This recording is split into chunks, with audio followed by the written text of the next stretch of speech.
July 7, 2022. This is the IVF cycle planning embryo transfer. And welcome once again to Fertility Livestream featuring Dr. Oybek Rostomov, fertility specialist practicing in Adora Fertility Brisbane. This afternoon, Dr. Oybek will talk about IVF cycle planning embryo transfer. And with that, he of course will present, and do not hesitate to leave a comment or any message in the comment section where this live stream is being broadcasted across LinkedIn, Facebook, Twitter, YouTube, and other social media platforms. Those who are watching right now can also simply message us or send in your questions via rustamov.com.au, or simply type in your questions by sending a direct message to our official Facebook page. Disclaimer notice as well that different types of patients has different results, and for more accurate diagnosis of your concerns, you may refer and consult with your respective GPs or physicians. Ladies and gentlemen, let's welcome right now fertility specialist and clinical doctor or director, Dr. Oybek Rostomov. Good afternoon, Dr. Oybek. Good afternoon, JC. Thanks for kind introduction. Thanks everyone for joining the live stream or watching the video later on. Today we're still on IVF cycle planning. So actually, before starting IVF, here we are planning the cycle together with the patient. So, and in this step, we will discuss how we plan embryo transfer procedure.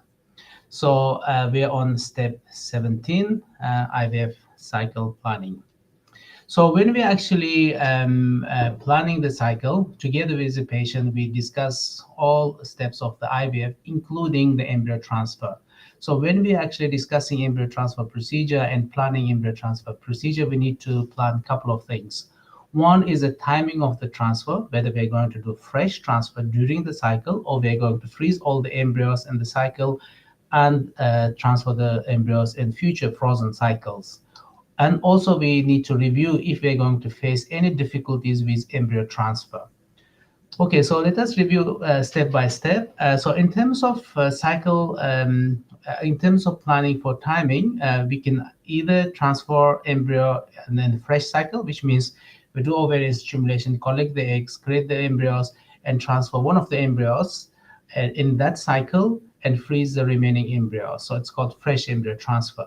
Or we may decide to freeze all the embryos and transfer in future.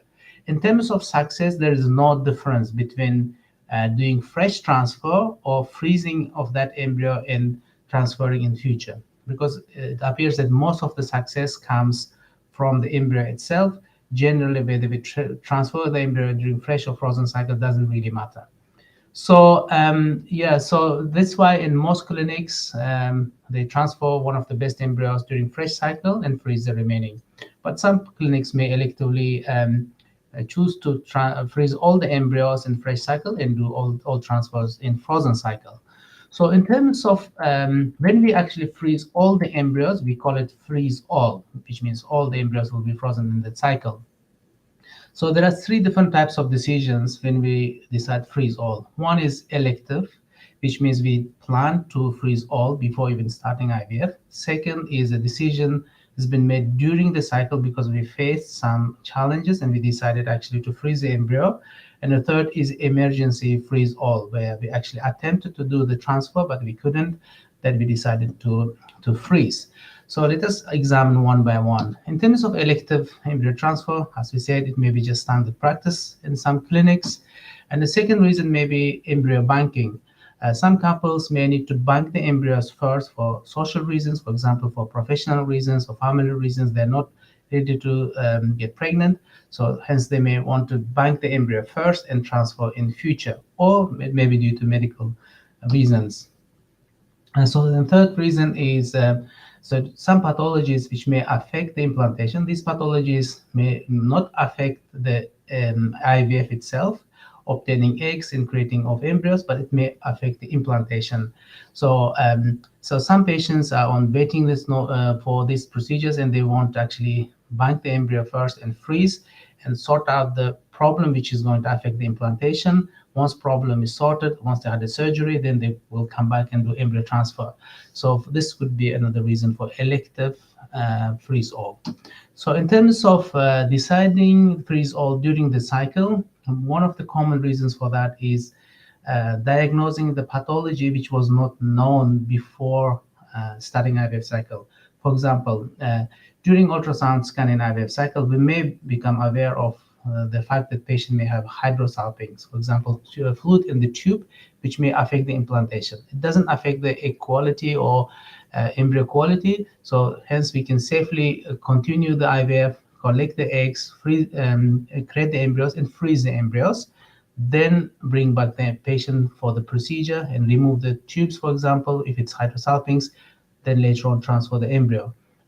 Or we may become aware of endometrial polyp or uterine septum, which can also reduce implantation, and hence we may decide to do freeze all. And also, one of the common reasons for freeze all is the risk of OHSS. In patients who are having excessive response, when we think that if the patient is at risk of developing OHSS, we typically give a trigger shot, special trigger shot called decapeptyl, and collect the eggs and freeze the embryos and transfer the embryos once all OHSS symptoms settled in future.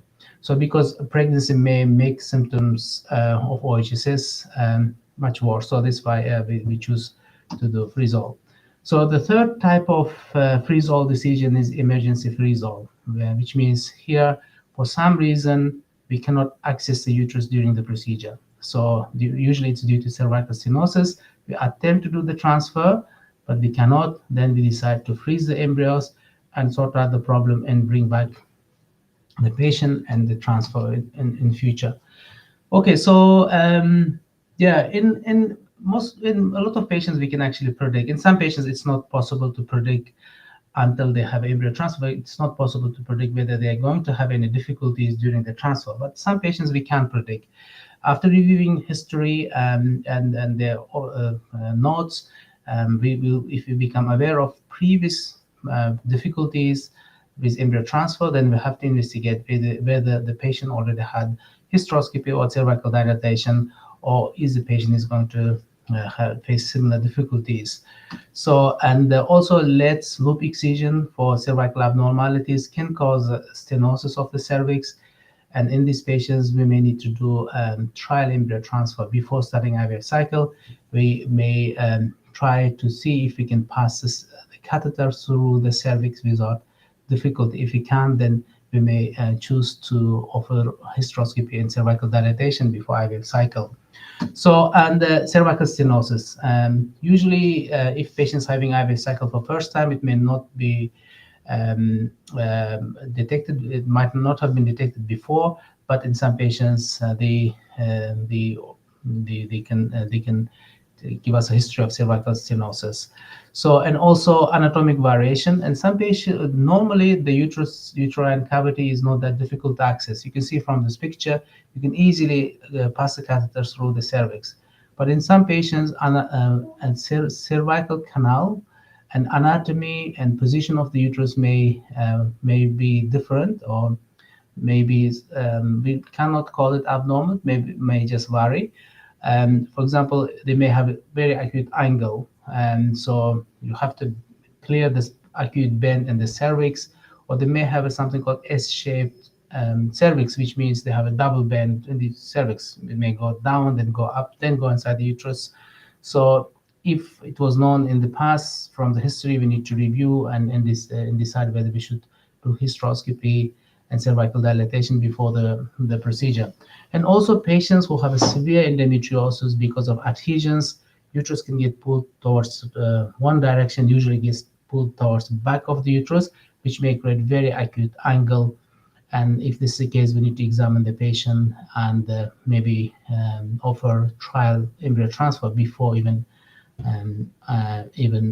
starting IVF cycle. Trial embryo transfer means that before even IVF cycle, we use the same catheter we use for embryo transfer.